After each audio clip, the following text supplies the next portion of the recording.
आखिरकार वो घड़ी आ गई जिसका बहुत इंतजार रहता है, यानी इम्तिहान की घड़ी, परीक्षा की घड़ी।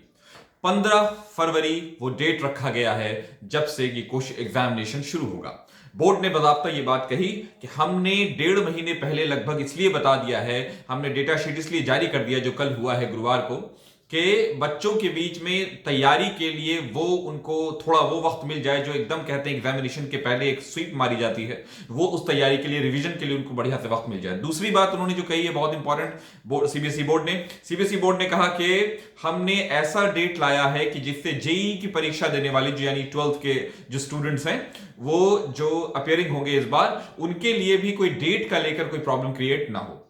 अब आइए दूसरी बातों पर। बोर्ड्स ने जो कई गाइडलाइंस दी, तो पहली बात तो यह है कि 15 फरवरी से एग्जामिनेशन का डेट आ गया। दूसरी बात कि बोर्ड ने कुछ गाइडलाइन भी जारी की है इसके साथ। लगभग 34 लाख स्टूडेंट रजिस्टर हैं 10th और 12th दोनों मिलाकर। तो इतना तो पक्का है कि बहुत सारे स्टूडेंट्स और उनके साथ उनके पेरेंट्स, उनके अभिभावक सब जुड़े होते हैं। इससे पूरा घर, पूरा कुंबा जुड़ा होता है बोर्ड के एग्जामिनेशन से, और दोनों ही 10th और 12th दोनों ही बहुत इंपॉर्टेंट। तो सीबीएसई ने इसमें अपना बिल्कुल डेट सारे ला दिए हैं। और जो दूसरी बात मैं आपको बताऊं जो इंपॉर्टेंट है कि बोर्ड्स ने कुछ जो गाइडलाइन कही है, उसने कहा है कि एग्जामिनेशन 10:30 से 1:30 बजे तक होगा, यानी 3 घंटा। 15 मिनट पहले रिपोर्टिंग टाइम है एग्जामिनेशन से, उसके बाद 15 मिनट जो प्रश्न होते हैं, जो क्वेश्चंस होते हैं, उसको देखने के लिए स्टूडेंट्स को दिए जाएंगे। कोई भी इलेक्ट्रॉनिक गैजेट इस्तेमाल नहीं किया जाएगा। इस तरह की कुछ चीजों का ध्यान रखना बहुत जरूरी होगा।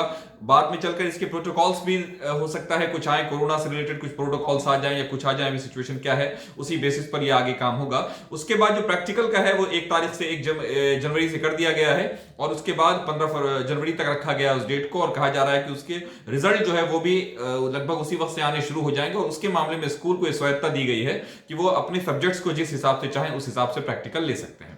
कुछ और जो इंपॉर्टेंट बातें हैं इसमें जो मैं आपको बता देना चाहूंगा वो ये है कि इस बार क्वेश्चंस के मामले में एक बात और की गई है कि योग्यता के आधार पर भी कुछ क्वेश्चंस लाए जाएंगे। यानी जैसे रीजनिंग है, कंस्ट्रक्टिव रिस्पॉन्स है, ऑब्जेक्टिव्स तो रहते ही हैं, लेकिन डायरेक्ट ये क्वेश्चन कंसेप्चुअलाइज, संकल्पना पर बेस्ड होंगे। जैसे कि ये समझना होगा स्टूडेंट्स को कि ऐसा इसलिए किया जा रहा है कि आगे चलकर ये जो बच्चे हैं जो कंपटीशन फेस करते हैं, प्रतियोगिताएं फेस करेंगे आगे चलकर, चाहे वो मेडिकल और इंजीनियरिंग, चाहे वो सिविल सर्विसेज के एग्जामिनेशन होंगे, उसमें उन बच्चों को प्रैक्टिस रहे संकल्पना को समझने की। यानी सिर्फ डेट्स, सिर्फ जो फैक्ट्स हैं वो नहीं, उससे ज्यादा इस बात, क्योंकि उस फैक्ट से आप कंसेप्चुअल कितना हो पाते हैं, कितने संकल्पनात्मक क्वेश्चंस आप बना पाते हैं, आंसर कर पाते हैं, उस तरह की बेसिस पर भी ये चीजें बताई गई हैं।